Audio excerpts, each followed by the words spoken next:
Record start.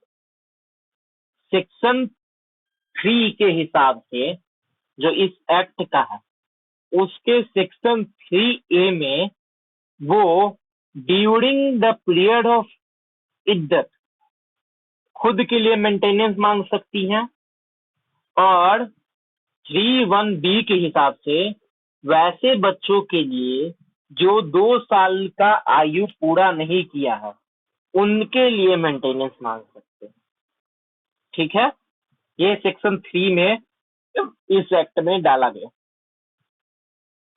Section 4 में डाला गया कि इद्दत के पीरियड के बाद उन लोगों का लायबिलिटी बनेगा मेंटेन करने का, जो लोग, अगर वो फीमेल मर जाएगी तो उनके प्रॉपर्टी में हिस्सेदार होंगे। अगर जो फीमेल है उसका डेथ हो गया, वो प्रॉपर्टी जो व्यक्ति इनहर्ट करेंगे ना, वो लोग पे दायित्व शिफ्ट कर दिया गया सेक्शन 4 के हिसाब से, इद्दत पीरियड के बाद। ठीक, जो प्रॉपर्टी जिनको मिलना है आप लोग मेंटेन करो इद्दत। ये इद्दत पीरियड तक हस्बैंड को लायबिलिटी दिया है। ठीक है, इद्दत पीरियड के बाद वैसे व्यक्तियों को जो उनका प्रॉपर्टी इनहर्ट कर रहा हो, उसमें हस्बैंड को भी प्रॉपर्टी इनहर्ट का राइट है, तो हस्बैंड भी करेगा। ठीक है, और दूसरे जो है व्यक्ति, उनके बच्चे वगैरह जो है या फिर जो भी है, जो प्रॉपर्टी इनहेरिटेंस मिलेंगे उनको भी। ये फीमेल का देखना है हम लोग को, हस्बैंड का नहीं, फीमेल जो मर रही है, जिसको मेंटेनेंस का बात उठ रहा है, उसी फीमेल का। दूसरा, अगर वो ऐसे कोई रिलेटिव मौजूद ही ना हो तो तब वक्फ बोर्ड पे लायबिलिटी डाल दिया कि वक्फ बोर्ड जो होता है स्टेट का, वो मेंटेन करेंगे। जिस स्टेट में फीमेल रह रही है उस स्टेट में कोई वक्फ बोर्ड होगा, वही वक्फ बोर्ड उस महिला का मेंटेनेंस का देखभाल करे।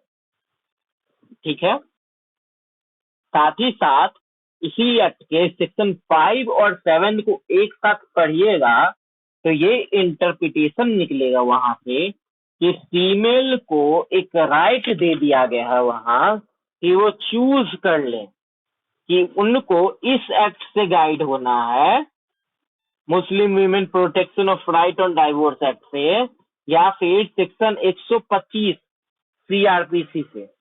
दोनों जगह उनको ऑप्शन दे दिया कि अपने मर्जी से आप चुन लो आपको किस एक्ट में पिटीशन डालना है। 125 में डालना है तो आप 125 में डाल दो सीआरपीसी के, आपको इस एक्ट में डालना है तो आप इस एक्ट में अंडर पिटीशन डाल दो। ठीक है, पीरियड ऑफ इद्दत ही उसको मेंटेन किया जाएगा, उसके बाद नहीं किया जाएगा। इस बात का कॉन्स्टिट्यूशनलिटी चैलेंज किया गया, कॉन्स्टिट्यूशनल वैलिडिटी जो है चैलेंज किया गया सेक्शन 3(1)A का। ठीक है, Daniel Latifi and anothers versus union of India 2001 में इस पर्टिकुलर सेक्शन का 3(1)A का कॉन्स्टिट्यूशनल वैलिडिटी चैलेंज किया गया सुप्रीम कोर्ट में। पहला प्ली ये लिया कि ये जो सेक्शन है कि खाली इद्दत पीरियड तक ही मेंटेन करना है, वो एक तो अन इस्लामिक भी है, उनका प्ली में ये लिया गया कि अन इस्लामिक है, और दूसरा आर्टिकल 14, 15 और 21 का वायलेशन कर रहा है कॉन्स्टिट्यूशन का। ठीक है, दूसरा प्ली उन्होंने डैनियल लतीफ केस में ये लिया कि देखिए सेक्शन 125 जो है सीआरपीसी का, वो किसी पर्टिकुलर कम्युनिटी पे लागू होने का नहीं बात कर रहा है, वो यूनिफॉर्म कोड है। इंडिया में जो भी व्यक्ति रह रहे हैं, जो भी व्यक्ति सीआरपीसी जिन पे लागू हो सकता है, सब इस सेक्शन के अंदर मेंटेनेंस मांग सकते हैं, जो भी फीमेल है। ठीक है, तो कहा कि आप इसको भी आप देखिए, अपहोल्ड कीजिए, इसका सेक्शन 125 का भी स्कोप तय कीजिए। सुप्रीम कोर्ट ने डैनियल लतीफी केस में हेल्ड किया कि देखिए, जहां तक सवाल है कि उसको मेंटेनेंस कब तक मिलना चाहिए, ठीक, तो सुप्रीम कोर्ट ने रास्ता बताया कि हम, ऐसा तो नहीं है कि अल्टरनेट रेमेडी उस फीमेल के पास है नहीं, वो 125 में तो आके मेंटेनेंस मांग ही सकती है ना। तो वहां पर अगर एक्ट में प्रोवाइडेड है कि उसको सिर्फ पीरियड ऑफ इद्दत तक ही मेंटेनेंस मिलेगा, तो आप उस चीज को मत अपनाओ, आप आ जाओ 125 में, आपको मनाही तो नहीं है, वो गलत लॉ तो कहीं से है नहीं, क्योंकि आपका वो किसी टाइप का राइट का वायलेशन नहीं ना हो रहा है, राइट आपको दूसरा तरीका से तो मिल ही जा रहा है ना, तो उस चीज को अनकॉन्स्टिट्यूशनल नहीं किया।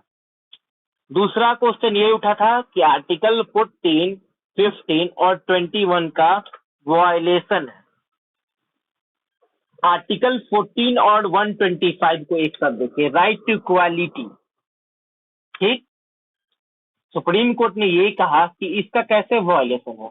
हम मना कहाँ कर रहे हैं कि आप जब 5 और 7 को साथ में पढ़िएगा उस एक्ट का, तो वहां पर अलाउ तो कर ही रहा है कि आप सीआरपीसी में मेंटेनेंस पिटीशन डाल सकते हैं, तो कहां से 14 और 125 का वायलेशन हो गया, ठीक।